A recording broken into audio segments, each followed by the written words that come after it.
Oi, gente, muito bom dia para você nessa quarta-feira, 19 de junho. Seja bem-vindo aqui ao nosso programa. A gente começa já com imagens de Goiânia, lá à vista do alto, lá do Morro do Mendanha, agora a Avenida 85 também, uma das mais movimentadas aqui da nossa capital. O tempo está seco, né? A temperatura já começa a aumentar e a gente vai mostrando para você tudo o que acontece. É o nosso programa Agora Goiás, ao vivo aqui na TV Assembleia Legislativa, no canal 3.2. Hoje a gente tem muitas informações, vamos ter esporte, vamos ter tudo que você precisa saber, tá bom? Seja bem-vindo ao nosso programa que já está no ar, ao vivo para você.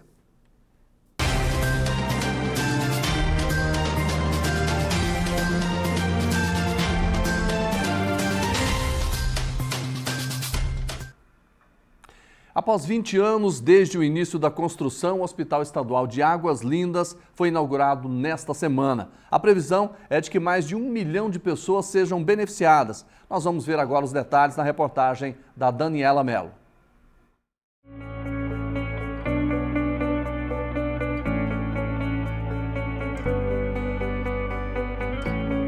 Um marco na história do entorno do Distrito Federal.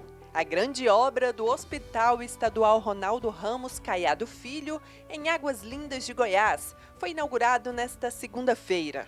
Localizada em uma região populosa, a unidade de saúde deve beneficiar mais de 1 milhão de moradores de 31 municípios do Nordeste de Goiás. O evento contou com a presença da ministra da Saúde, Nízia Trindade. Aqui, governador Caiado, nós temos a alegria de ter um hospital que após 20 anos, o senhor entrega hoje à população. Isso é SUS, isso é compromisso de uma gestão com a qualidade da atenção à sua população. O deputado estadual Ricardo Quirino destacou a importância do envolvimento do Poder Legislativo na construção da unidade. Quero parabenizar o deputado Anderson Teodoro, deputado aqui do município, parabenizar o doutor Lucas pela coragem, especialmente o nosso governador Ronaldo Caiado, pela visão que ele teve e o compromisso que ele está tendo com o entorno do Distrito Federal. A inauguração do Hospital de Águas Lindas encerra um período de espera de quase 20 anos pela população.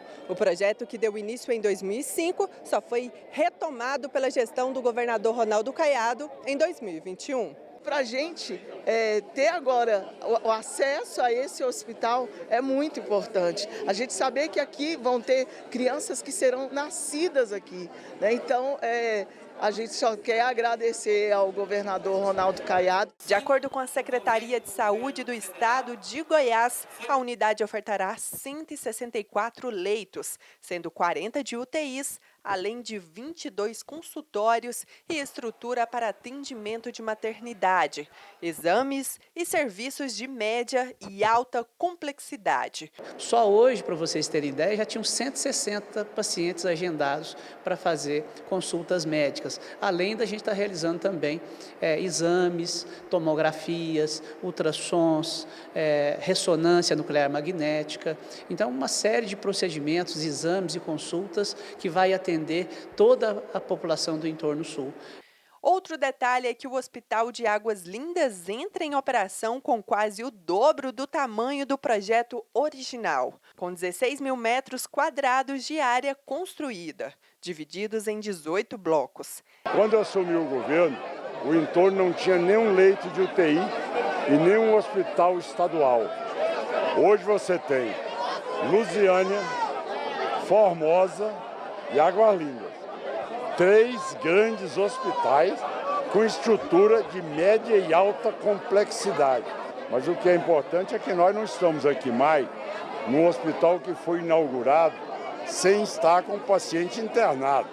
Então nós já estamos com pacientes internados, já estamos com uma fila de ambulatório hoje de mais de 150 pessoas que serão atendidas e, como tal, gradualmente vai entrando. A realidade era realmente procurar o Distrito Federal. Então é uma maneira de desafogar também a rede pública de saúde do DF. Lógico, sem dúvida alguma. Nós queremos trazer para o nosso Estado aquilo que é responsabilidade nossa que nunca havia sido assumido anteriormente. Nós vamos fazer isso. A representatividade desse hospital é pela força de poder aqui não ficar adiando as pessoas. Ou seja, a pessoa fica eternamente tirando raio-x, fazendo ressonância e não se opera. Então, o que nós ampliamos em Goiás é a capacidade resolutiva da Secretaria de Saúde, ou seja, de operar paciente, de resolver a vida da pessoa. O deputado estadual Anderson Teodoro, do Avante, representante da região, apresentou um projeto de lei para que o Hospital Estadual de Águas Lindas levasse o nome do filho do governador, Ronaldo de Ramos Caiado Filho. E a Assembleia Legislativa, meu muito obrigado. E ele vai ser eternizado aqui como uma pessoa que sempre teve uma demanda social muito grande para que eu cuidasse das pessoas, para que eu tivesse um governo que fosse sensível à população. E você pode saber, Ronaldo Filho, que você está ali alegre por receber hoje essa homenagem do povo de Águas Lindas, da Assembleia Legislativa do Estado de Goiás. Meus agradecimentos de coração, um abraço a todos vocês e, se Deus quiser, gente, vamos continuar lutando pela vida, lutando pela melhoria das condições de todos os cidadãos de Goiás. Muito obrigado. Olha, muitas discussões, muitos projetos marcaram a sessão ordinária na Assembleia Legislativa do Estado de Goiás. Deputados fizeram requisição para asfaltamento em várias regiões do estado e debateram também a questão do aborto. O repórter Murilo Santos tem os detalhes. Na sessão ordinária desta terça-feira, o presidente da Assembleia Legislativa, deputado Bruno Peixoto, saudou a visita de estudantes do Centro de Ensino em Período Integral João Teodoro, da cidade de Mutunópolis, no norte de Goiás.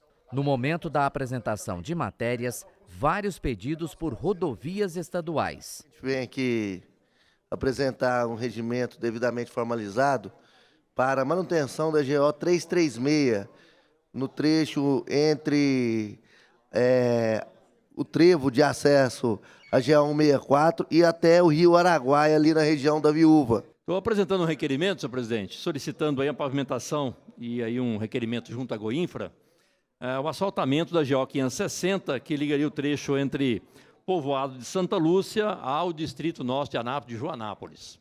No pequeno expediente, o deputado Gugu Nader mostrou o panelão, que também esteve com pessoas atingidas pelas enchentes no Rio Grande do Sul. Alguns deputados subiram à tribuna para debater o projeto de lei sobre aborto em discussão no Congresso Nacional. A mulher estuprada, ela tem até 22 semanas para fazer o aborto, mas convenhamos, tem a pílula do dia seguinte, ela tem quase 6 meses para fazer o aborto e não faz. E aí ela resolve, depois de quase 6 meses, abortar. Aí é crime. É inadmissível a hipocrisia neste país, nesse momento. Desconsiderar o estuprador que deveria estar preso, respeitando as mulheres, as meninas, as crianças. E eu não vejo nenhuma fala aqui quanto a esses monstros, que aí sim são monstros. Na ordem do dia, os parlamentares aprovaram, em definitivo, a presença de representante da Alego no Conselho da Saneago.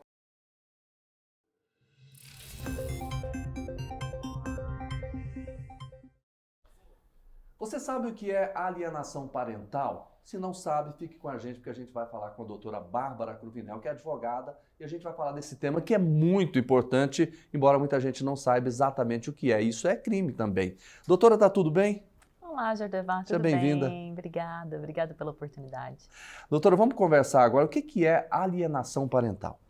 Alienação parental é comumente conhecida como uma interferência na emoção, no emocional das crianças, provocado por um dos guardiões. Geralmente, a alienação parental ela é detectada no momento de disputa da criança por parte dos pais. Então, há uma interferência no emocional onde desconstrói a figura do outro, ou do pai ou da mãe, para que aquele que desconstrói, fique então mais próximo e evite um contato ou evite um conhecimento de quem é verdadeiramente a pessoa. Então, cria-se uma aparência que muitas das vezes não é verdade sobre o pai ou sobre a mãe, né? Isso acontece muito na separação. Muito. Na verdade, a alienação parental, o que se diz é que ela pode ser, inclusive, familiar. Então, não é que a gente também trata da alienação parental como só o pai aliena ou só a mãe aliena, num provável cenário de disputa. Pode ser que, mesmo não tendo disputa pela criança, e aí é um jeito mais sensível de se detectar a alienação parental, aconteça também essa interferência na formação emocional. Falar, tá, mas o seu pai é mentiroso, a sua mãe é preguiçosa, então Isso pode ser tanto do casal quanto, por exemplo, do avô, da avó, avó, das babás, né? É claro que no momento de divórcio, no momento de solução de união estável, esse conflito ele fica muito mais aparente, né? E aí é claro que a criança ela vai ficar ali numa briga de forças e até de ego, e aí é o que a gente fala no direito, que ele vai deixar de ser um sujeito de direitos para ser um objeto de disputa entre o pai e a mãe. Então é nesse cenário que a alienação parental ela fica mais visível, mas é perfeitamente possível de se detectar a alienação parental num casamento ou dentro de uma união estável onde não há divórcio também. Mas é importante dizer também, Jordevar, que essa detectação, ou essa constatação, vamos assim dizer, ela só faz por parte de análise psicológica. Muitos dos problemas que a gente enfrenta hoje na vigência da lei de alienação parental é porque todo mundo quer imputar determinadas práticas como sendo de alienação parental. E aí isso aprisiona ainda mais o problema do contexto familiar. Então é muito importante que se você pensar, será que é alienação parental? Submeta a um exame psicológico. Esse laudo psicológico feito por um profissional capacitado depois de todas as intervenções na família, é o que é o documento que comprova ou não a existência de alienação parental. Porque eu fico pensando assim, doutor, muitas vezes, às vezes essa propaganda negativa, vamos dizer assim, entre aspas, ela acaba influenciando muito a cabeça da criança e ela pode formar uma imagem muito negativa.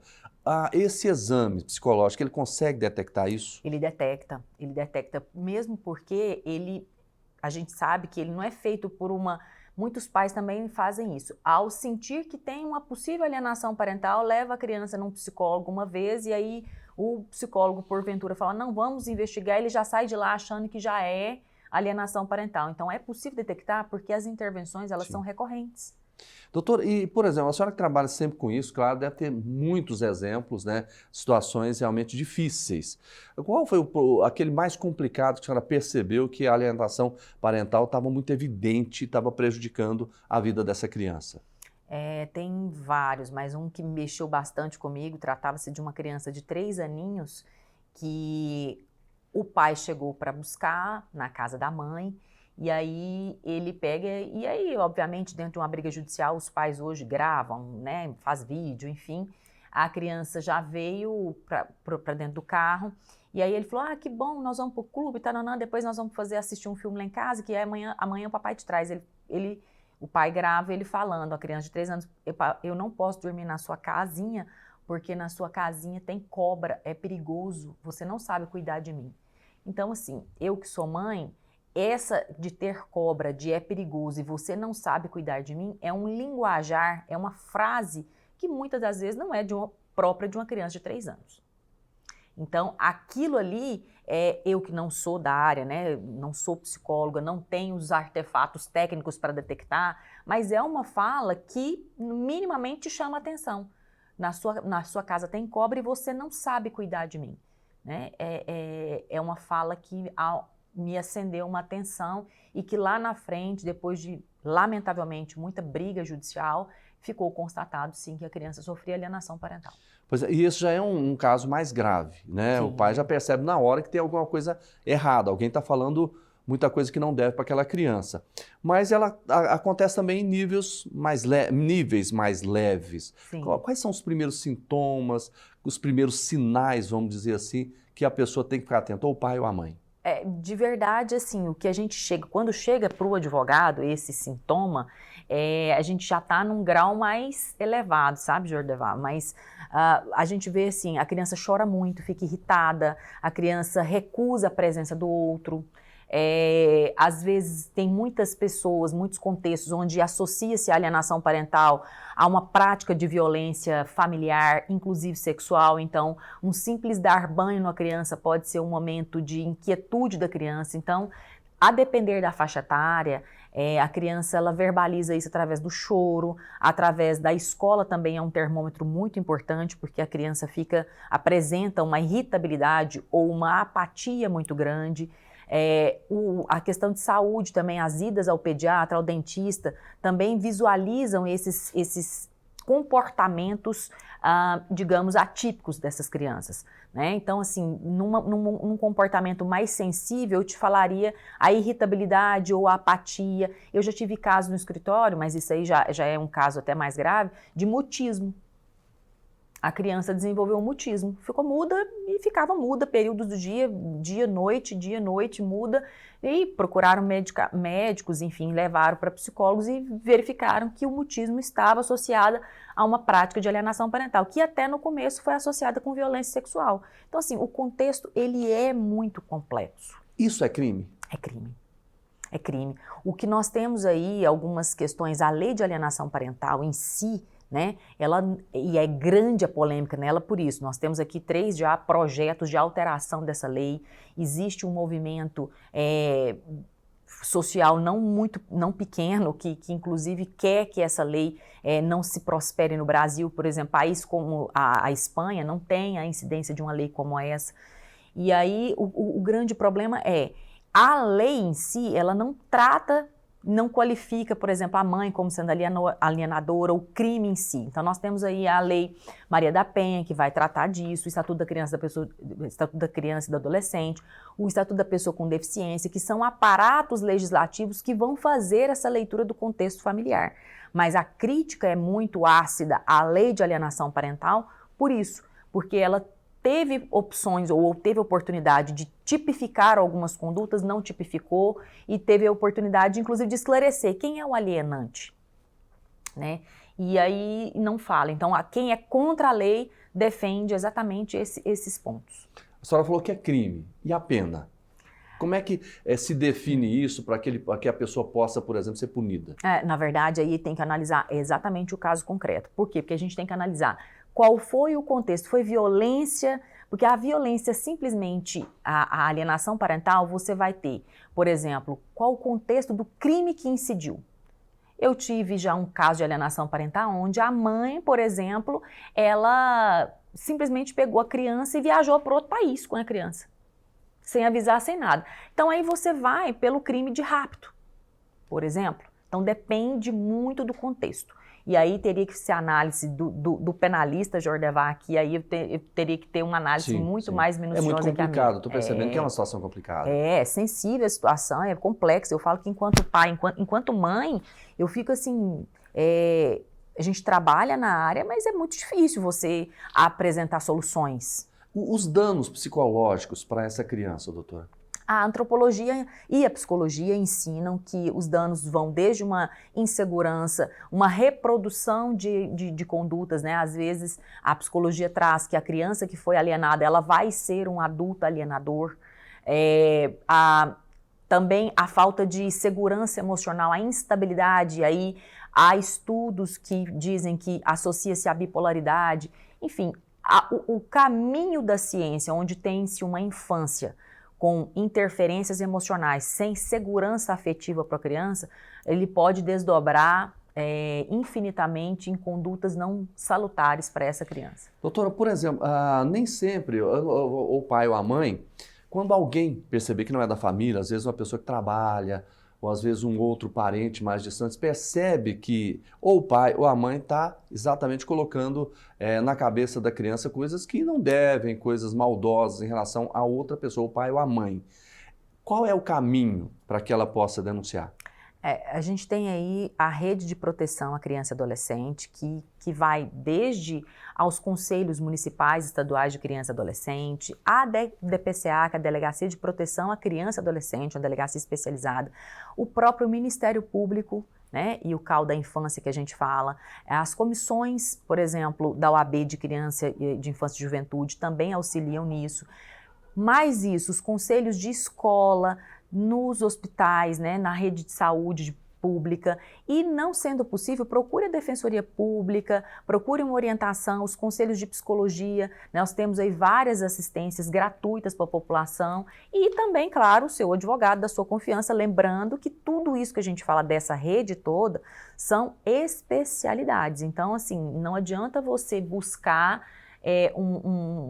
primeiro eu digo assim, buscar conhecer a alienação parental naquele contexto seu, se você não buscar com profissionais especializados. Exatamente. E a discussão tem que ser aprofundada em nome da saúde dessa criança. Exato, a saúde É a emocional. criança que é o alvo principal disso. Doutora Bárbara Cruvinel, muito obrigado pela entrevista, prazer recebê-la aqui, volto sempre. Obrigada a vocês.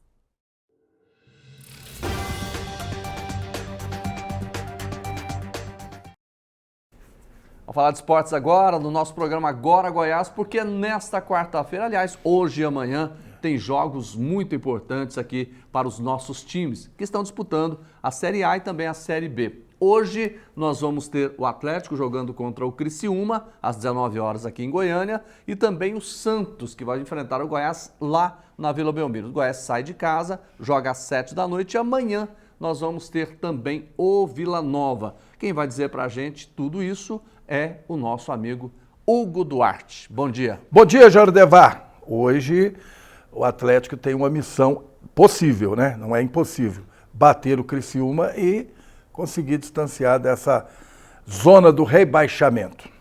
Eu queria saber exatamente disso. O Kennedy está preparando lá a imagem do último jogo do Atlético, porque a gente tem que avaliar o último jogo. Sim. Primeiro porque nessa partida aí que nós estamos mostrando para você, vai rodar rapidinho agora, o Atlético venceu, começou perdendo, né? Olha o passe do Baralhas. Uma falha horrorosa do time do Atlético, o Ganso foi lá, meteu lá na gaveta esse gol fantástico. Mas o Atlético virou, segunda vitória. O Atlético venceu um jogo que o Fluminense já dava contato com a vitória, na verdade. Só que futebol, ele é imprevisível. O Atlético teve bem, soube administrar, aproveitou a chance e venceu o jogo. O Atlético precisava. O Fluminense tem mais poder de reação do que o Atlético. Eu acredito que o Fluminense não vai descer de divisão. Agora, o Atlético precisa, depois desse jogo, que veio do empate contra o Corinthians de 2-2, venceu o Fluminense no Maracanã, tem todos os ingredientes para bater o Criciúma. Não pode deixar a chance escapar. Vou dar mais um ingrediente para você avaliar. O Atlético está deixa eu pegar aqui, na 13ª posição, com 2 vitórias. Só que o Criciúma está lá na zona de rebaixamento, 18ª posição. 18ª posição, só que tem um detalhe, a 2 pontos do Atlético. Se o Criciúma vencer, ele tem 6 pontos. Se o Criciúma vencer, ele vai para 9. Ele passa o Atlético, que tem 8.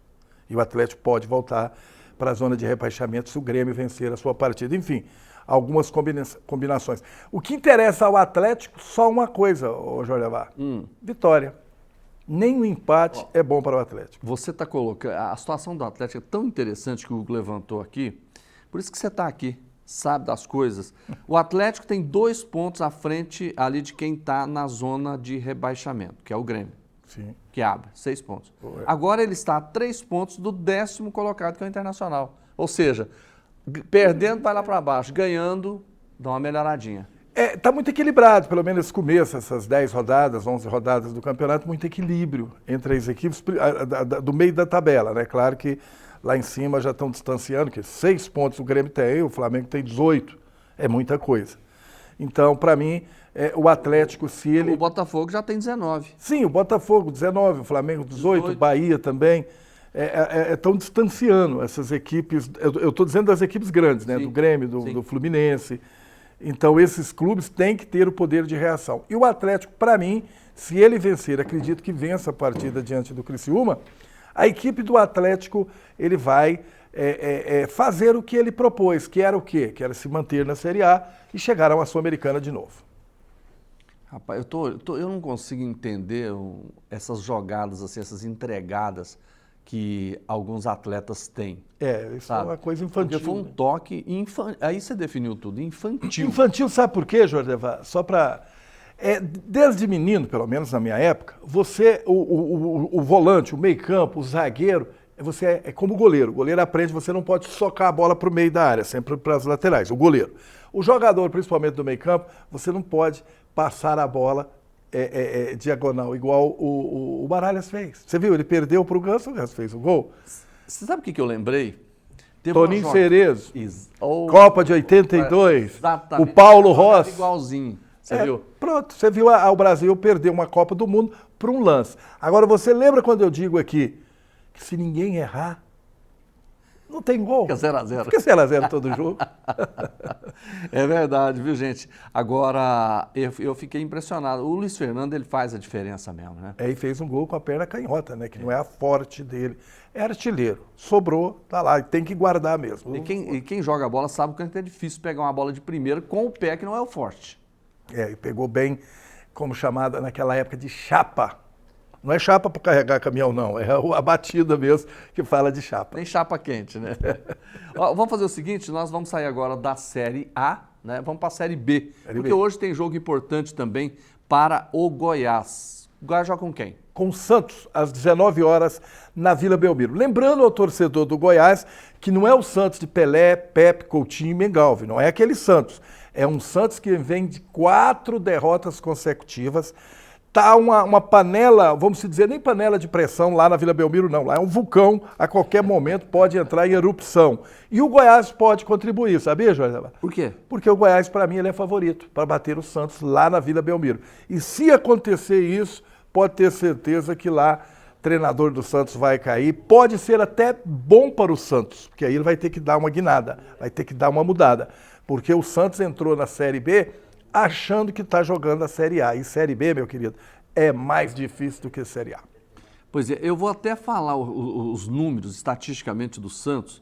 Olha, o Santos, ele tem 15 pontos, 3 a menos que o Goiás. Sim. Aí quando a gente olha o número de vitórias, o Santos ganhou 5 vitórias, ganhou 5 jogos, portanto tem 5 vitórias. O Goiás também. Só que o Goiás empatou 3, o Santos não empatou nenhuma. Aí na derrota que chega aquele ponto que você falou. O Goiás perdeu apenas 2 e o Santos já perdeu 5. 4 delas seguidas, né? E um detalhe aí, que você é matemático, você gosta de fazer a matemática, o Santos tem 15 pontos. Sim. Ele perdeu 4 jogos consecutivos, perdeu 12 pontos. Olha só, quase a metade que ele perdeu do que ele tem. Ele perdeu 12 e tem 15, certo? Para você ver tanto que 4 derrotas num campeonato, você é muito para um clube como o Santos. Se você, aproveitando esse gancho que você deu, se ele ganhasse 2 dessas, ele estaria lá com 6 pontos, passaria com 21, que é o número de pontos do América. 2. Estaria lá, né, brigando o líder, né? Que ele estava brigando, né? Que era que todo mundo esperava. Mas o Goiás não tem nada a ver com isso, o Santos, nós não queremos nem saber do Santos. O Goiás, para mim, ele tem time para poder bater o Santos. É claro que não é assim, tão fácil. O Santos não vai poder também, não pode nem pensar em empatar a equipe do Santos. Mas ele vai enfrentar um Goiás que veio de empate com o Curitiba, que é um resultado normal. É interessante, por exemplo, hoje o Goiás está fora da zona de classificação, está na 5ª posição, porque o Sport entrou ali na 4ª posição. Só que o Sport, ele tem aqui um jogo a menos do Goiás, não é isso? Então é importantíssima essa vitória, sim, porque mesmo ganhando, o Sport depois pode tomar essa posição aí do Goiás, não é isso? O Sport tem 9 jogos. O que tem uma outra receita para o Goiás, para o Vila, para o Atlético. Vença seus jogos e esqueça seus adversários. É a receita para o Goiás. Exatamente. Deixar o Sport de lado, o outro de lado, tem que ganhar o jogo do Santos. Não ganhando, claro que não tem nada perdido, mas tem que vencer. Só vencendo você chega. E aí você falou, o Goiás tem que continuar fazendo gols, porque tem um ataque mais positivo. Tem o mais positivo. Né? Tem uma das melhores defesas. O Zanardi, para mim, o treinador do Goiás, o Márcio Zanardi, ele errou no jogo contra o Avaí, que ele não colocou atacante. Ele não colocou o homem de área. Mas não tem. Tem, o Breno Herculano é centroavante, tinha que ter jogado, não jogou. E isso ele perdeu o jogo por 2-1. Ele foi com a outra formação, a coisa já melhorou diante do Curitiba. O time do Goiás já fez um jogo, agora jogou contra o Curitiba, não jogou contra um time da 5ª divisão, não. Então, um resultado normal, um empate diante do Curitiba. Olha um negócio interessante, agora nós vamos falar do Vila Nova. Você sabia que hoje o torcedor do Vila Nova tem que torcer pro Goiás, né? Porque, sabe, eu vou até explicar, o Santos tem 15 pontos, sim, o Vila Nova tem 14. Sim. Se o Vila Nova ganhar amanhã, ele ultrapassa o Santos, né, que também e pode ultrapassar outros times aí, ou seja, melhorar na tabela, né? O Vila só depende dele, né? É. Aí é o problema. O Vila joga com quem? Com o Mirassol. Amanhã às 19 horas. Aqui. O Vila em casa... Só quem bateu no Goiás.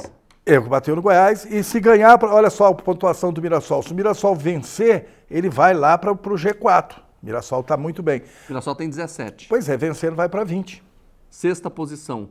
E quem está na frente dele? O América tem 21, está na primeira posição, o Operário tem 21, só que o Operário já tem um jogo a mais. Não, ele fez, agora eles vão completar a rodada. Ele já jogou na 11ª rodada. Então hoje o campeonato está assim, América em primeiro com 21 pontos, Operário 21, Avaí tem 20 na terceira posição, Sport Recife 18, Goiás também tem 18, Mirassol tem 17. E tem um clássico, né? Se eu não me engano, a América, eu acho que América e Curitiba, um jogaço aí dessa rodada, que o Curitiba, para mim, vencendo o América, a coisa fica mais fácil. Mas o Vila Nova, Jorge, o Vila Nova em casa venceu 3 jogos, não interessa se jogou bem ou mal, venceu. E empatou uma, o Vila é invicto em casa. E o Vila tem um detalhe, ele não pode sonhar em perder para esse Mirassol, porque tem o Goiás, o clássico, no domingo. Vamos supor que as coisas dão tudo errado, perca para o Mirassol e perca para o Goiás. Aí, querido, vai lutar para não ser rebaixado. Vai para a zona de rebaixamento. Aí vai lutar. Porque o Vila Nova até agora, ele tem 10 jogos, né? Ele ganhou 4, empatou 2 e perdeu 4. Sim, mas eu acredito na vitória do Vila. Só vou dar um exemplo aqui para você, que você gosta de lembrar do passado. Ali na zona de rebaixamento, tanto da Série A e da Série B, chama-se Areia Movediça. Você lembra do filme do Tarzan? Demais. Quando um índio caía lá, já era só se o Tarzan viesse com o cipó para salvar. Então o Vila Nova cair na zona de rebaixamento, não sai. Então, por isso que é importantíssima a vitória amanhã diante do Mirassol. Por isso que eu gosto de ponto corrido.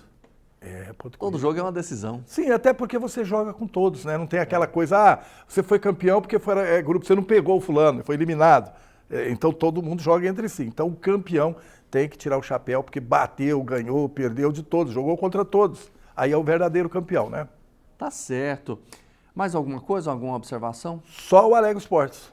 Às 11 horas. 11 horas da manhã. O Atulio Isaac, Daniela Mello, Hugo Duarte, Leonardo Manso. Hoje não tem ninguém no departamento médico. Está todo mundo recuperado. O departamento aqui da TV Assembleia trabalha. Recupera todo mundo. Tá certo. Esse é o grande Hugo Duarte. Aliás, só um detalhe. Você teve no departamento médico, já saiu no dia da operação, saiu caminhando querendo vir trabalhar. Se não é o professor Jefferson para deixar você encostado uns dias, você teria que estar trabalhando. A recomendação médica do professor Jefferson foi assim, olha, mantenha o repouso para que esse desconforto muscular seja curado rápido. Por isso que eu falo, o departamento médico da TV Assembleia é maravilhoso. Aqui machucou, no outro dia está de volta. Tá bom. Abraço para você. Para você também. Vamos continuar agora com mais informações para você no nosso Agora Goiás. Mais de 20 processos foram apreciados nessa terça-feira pelos deputados estaduais na principal comissão da Casa, a Comissão de Constituição e Justiça. A repórter Daniela Mello tem os detalhes. Cultura, saúde e sustentabilidade foram os temas destacados nos processos a serem votados na Comissão de Constituição, Justiça e Redação desta terça-feira. Presidida pelo deputado Wagner Neto, em pauta constavam 20 processos, entre eles o que declara de utilidade pública a entidade que especifica a Associação de Pais, Mestres e Funcionários do Colégio Estadual da Polícia Militar de Goiás, com sede no município de Novo Gama. A proposta é de autoria do deputado Ricardo Quirino. A Associação de Pais e Mestres, enfim, mostra um lado muito humano da Polícia Militar, que as pessoas, geralmente da sociedade, na boa parte, não conhecem. Esse trabalho de acolher, de pensar no social, pensar no ser humano, pensar na dignidade humana das pessoas, valorização não só através da educação e ensino, mas através de uma associação. Outro projeto que foi chancelado foi o que autoriza o Poder Executivo a instituir o programa Troca Sustentável, com a finalidade de promover a sustentabilidade ambiental por meio de trocas de resíduos recicláveis por alimentos. Esse projeto visa estimular que comércios familiares possam fazer reciclagem desses produtos e ofertar para cooperativas de reciclagem que se estimula emprego e renda, e as famílias mais vulneráveis fazendo isso poder receber alimentos em troca. O deputado estadual Lineu Olímpio, do MDB, realizou uma sessão solene no plenário Iris Rezende com entrega de certificados do mérito legislativo para os homens da Igreja Batista. Quem faz a reportagem traz os detalhes para a gente, Maristela Ramos. Ele tem como características a busca pela maturidade e pelo crescimento espiritual para administrar bem sua vida e família, tornando-se um modelo social. É assim o homem batista, que tem uma data só para ele, que é comemorada no primeiro domingo de junho. E para celebrar esse momento especial, o deputado Lineu Olímpio, do MDB, realizou no plenário Iris Rezende uma sessão solene com a entrega do certificado do mérito legislativo. O parlamentar falou da importância da Igreja Batista na sociedade. Essa homenagem, ela vem para reconhecer, na Semana do Homem Batista, do Pastor Batista, a Assembleia Legislativa reconhecendo a importância dessa igreja, né, dentro do cenário, essa convenção dentro do cenário do Estado de Goiás, essa manifestação, dando eles aí esse certificado, reconhecendo essa sua importância. Líderes reforçam que o trabalho da Igreja Batista vai além da evangelização. Os batistas têm mais de 100 anos de história no Brasil, uma das primeiras igrejas evangélicas aqui no Brasil. E durante todos esses anos nós temos feito, por meio dos homens e por meio dos pastores, muitas ações. Deus tem abençoado, né? E nós nos sentimos privilegiados por estar aqui. Aqui em Goiás, a nossa organização ela foi organizada mesmo em 1985, na cidade de Itapuranga, minha cidade natal. E hoje nós estamos aqui não só em Goiânia, mas todo o interior de Goiás, realizando um trabalho em prol da nossa sociedade, principalmente servindo ao Senhor. Com 236 igrejas espalhadas pelo estado de Goiás, os pastores destacam a felicidade com a homenagem recebida na Assembleia Legislativa. A gente sempre espera de Deus, mas quando os homens nos reconhecem, dá aquela sensação de gratidão por tudo quanto a gente sofre pelo Evangelho, abrindo mão de muita coisa para cuidar de vidas. E ser homenageado nesta casa faz de nós também, dá em nós também essa sensação maravilhosa. Parabéns! Vamos continuando agora com mais informações. Por iniciativa do deputado estadual Mauro Rubem, do PT, em parceria com o coletivo Mentes Ativa, a Assembleia Legislativa de Goiás promoveu uma audiência pública sobre a PEC 45/2023, que trata da criminalização da posse e do porte de qualquer quantidade de drogas. A reportagem é da Patrícia Lee. A PEC, proposta de emenda constitucional, é oriunda do Senado, onde já foi aprovada e está em análise na Câmara dos Deputados. Agora é a vez da Assembleia Legislativa de Goiás também entrar no centro deste debate, em torno da criminalização da posse e do porte de qualquer quantidade de drogas, objeto principal da PEC. É muito importante a gente conscientizar os políticos goianos, né, que vão participar da votação, e também a população, né, que vai ser alvo dessa nova lei, né? A audiência pública contou com a participação de autoridades, entidades e militantes ligados à causa. A nossa visão é essa PEC ela nasce inconstitucional, porque ela viola, entre outras questões, aí, o princípio da alteridade do direito penal, da lesividade, ou seja, não ofende um bem jurídico de terceiro, né? E também uma segunda questão, aí, também questão jurídica, seria o princípio da vedação do retrocesso social. O Brasil ele aderiu a vários tratados internacionais de direitos humanos que prevêem essa vedação do retrocesso social. Então a gente já tinha uma legislação que tratava dessa questão das drogas, né? Que é a lei de drogas ou lei antidrogas de 2006, que trata essa perspectiva do uso próprio de droga numa perspectiva despenalizadora, né, baseada em diretrizes e parâmetros de saúde pública, e essa PEC ela volta a criminalizar de forma mais contundente essa prática. Nós precisamos ainda participar desse debate, ver como vai ser concluído esse projeto, para ver qual vai ser a redação final dele, para aí sim nós darmos um parecer se será favorável, não será favorável, e provavelmente esse parecer virá do Conselho Federal da OAB. A OAB já tem um posicionamento expressado no âmbito do processo que está no STF, no recurso extraordinário que está sendo lá julgado, pela não criminalização do usuário. Então pode ser que o entendimento siga essa linha se tiver os mesmos moldes do projeto atual. A audiência pública foi proposta pelo deputado Mauro Rubem, do PT, em parceria com o coletivo Mente Sativa. A criminalização, como está nessa PEC, é para liberar cada vez mais a violência contra os pobres e proteger traficante grande. Nós estamos vendo uma situação grave no Brasil, né, onde o narcotráfico, a milícia e o fundamentalismo religioso e a política de direita estão construindo um país completamente dominado por esses interesses. E por isso essa PEC não pode passar, nós temos que derrubar isso. Mais um atraso da política de drogas, né, que em vez de combater o tráfico internacional, proteger as fronteiras e monitorar as grandes transações internacionais, acaba focando naquela pessoa que está com uma pequena quantidade, né? Então a PEC é um atraso, é um retrocesso que vai acabar atingindo principalmente as pessoas negras, periféricas, né, e os jovens. A exposição Vibrações foi aberta no Legislativo nesta terça-feira e trata-se de uma celebração da trajetória ao longo de 45 anos do artista visual Eldo Dias. A assessoria adjunta de atividades culturais da Alego promove essa ação. Detalhes na reportagem da Patrícia Lee e do Ronaldo Xavier.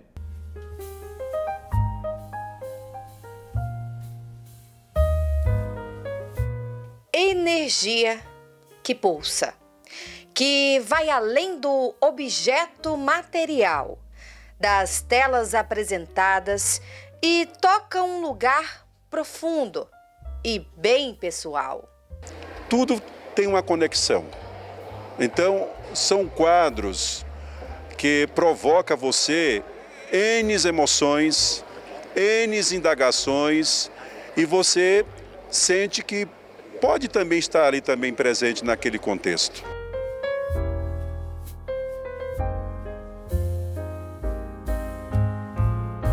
Foi aberta oficialmente no Legislativo goiano a exposição intitulada Vibrações, do artista visual mineiro Eldo Dias. 20 telas retratam uma compilação de vários anos de pesquisa, resultado da trajetória profissional, marcada pelo ponto de partida, a infância do artista, no município de Iaciara, interior de Goiás. Aos 4 anos de idade. E depois, consequentemente, minha avó tinha um pensionato em Formosa, Goiás, onde meu tio deixou umas 6 telas terminadas e durante as férias, meu pai me levava para passar as férias lá, e a primeira coisa que eu ia era ficar de frente a esses quadros, né? E ficava ali fascinado.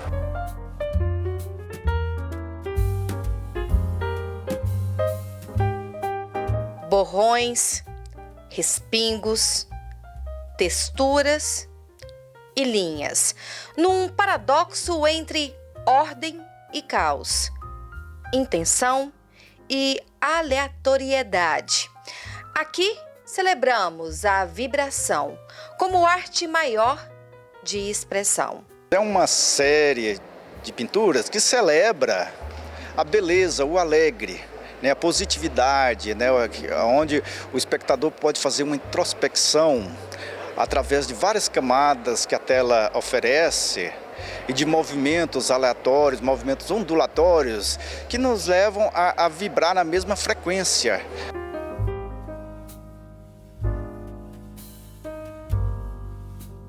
A Assessoria Adjunta de Atividades Culturais da Alego promove a exposição Vibrações. A mostra aberta ao público acontece até o dia 28 de junho. Que bom! Participe e aproveite. Olha, cerca de 100 pastores e pastoras foram homenageados durante uma sessão solene promovida pelo deputado estadual Clécio Alves. A sessão solene foi realizada no auditório Carlos Vieira para homenagear pastoras e pastores de Goiânia e também de cidades do interior. A solenidade foi proposta pelo deputado Clécio Alves, que destacou as ações e os trabalhos desenvolvidos pelos pastores junto à sociedade, além da dedicação desses líderes religiosos que desempenham um papel significativo nas comunidades evangélicas. As igrejas, os pastores, as pastoras, os sacerdotes, eles têm esse papel importante. Então, o Poder Legislativo do Estado de Goiás está reconhecendo merecidamente, promovendo essa homenagem em detrimento de todos os pastores e pastoras, mesmo aqueles e aquelas que por algum motivo não estão aqui. O Dia do Pastor e da Pastora foi instituído em 2017 e anualmente é comemorado no segundo domingo do mês de junho. A data surgiu principalmente com o objetivo de valorizar esses religiosos. Pastor Romeu já recebeu uma homenagem em uma data anterior a essa, pelo trabalho que desempenha junto à comunidade, e hoje fez questão de acompanhar a sessão. Pastor é cuidar de vidas, é cuidar de pessoas, é levar as pessoas a conhecer a Deus e entender que o plano da salvação é Jesus Cristo. E esta é a nossa grande missão, anunciar o Evangelho que transforma vidas e que leva a pessoa a ter o conhecimento do plano da salvação que Deus planejou para o ser humano. Todos os homenageados receberam certificado de mérito legislativo. Nós estamos ali o tempo inteiro cuidando das pessoas, promovendo a vida delas para o melhor. E o governo, através dos seus legisladores, eu acho que eles fazem uma coisa muito acertada em reconhecer quem presta e faz esse trabalho. Reconhecimento primeiramente vem de Deus, segundo do homem. Então é muito importante para a gente, né, que leva a palavra do Senhor, estar aqui no meio do povo hoje, né, representando o nome do Senhor verdadeiramente. Olha, nós que somos pastores há 19 anos em Aparecida de Goiânia, a Bíblia diz o seguinte, né, dá honra a quem merece honra. Nós estamos aí cuidando de pessoas. Eu acho que é um privilégio para nós, pastores, receber essa homenagem aqui da Assembleia Legislativa do Estado de Goiás.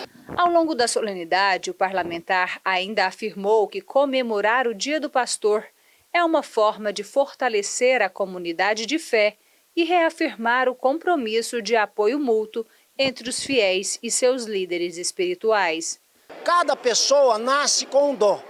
E o pastor, a pastora, o obreiro, aquele e aquela que se propõe a ir para a igreja e levar a palavra de Deus às pessoas, é uma missão que Deus deu e que nós todos temos que respeitar, entender e homenagear com todo o nosso respeito. Esse é o motivo e eu me realizo estando aqui nesse dia tão especial. Olha, ocorreram também reuniões das comissões de saúde e atenção à pessoa idosa. Os deputados discutiram, distribuíram e também votaram projetos de matérias aprovadas que seguem agora para a apreciação do plenário aqui da casa. A repórter Daniela Mello acompanhou as reuniões. A reunião da Comissão de Saúde desta terça-feira aconteceu sob o comando do deputado Ricardo Quirino. 12 processos foram distribuídos para os parlamentares e 3 receberam um parecer favorável.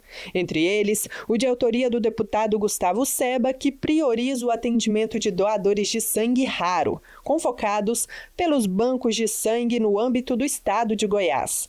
Quirino, que também apoia a doação de sangue, falou sobre o projeto. Tem que priorizar, a gente tem que fazer de alguma forma que essa pessoa se sinta, por mais esse espírito solidário, de amor que ela tenha para doar, mas também que ela se sinta valorizada com algumas prioridades. Então eu aprovo, fico muito feliz e seria o primeiro quando chegar ao plenário para que a gente possa discutir e falar sim.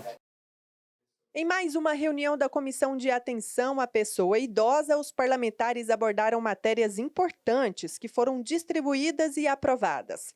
O presidente da comissão, o deputado Ricardo Quirino, destacou o projeto de apadrinhamento efetivo de idosos. O projeto de autoria do deputado Virmontes Cruvinel foi distribuído para a deputada Rosângela Rezende do Agir. Vossa Excelência, que já foi secretária e uma ótima secretária, que cuidou muito bem das pessoas lá na nossa cidade, sabe como é importante não deixar as pessoas vulneráveis e principalmente no isolamento. Dentro dessa política aqui de apadrinhamento, que já é um nome que até existe para a criança e adolescente, né? Isso é muito praticado em outros países, é uma ideia muito boa, porque você vai estar fazendo um vínculo com aquele idoso, e você já vai saber das deficiências dele, né?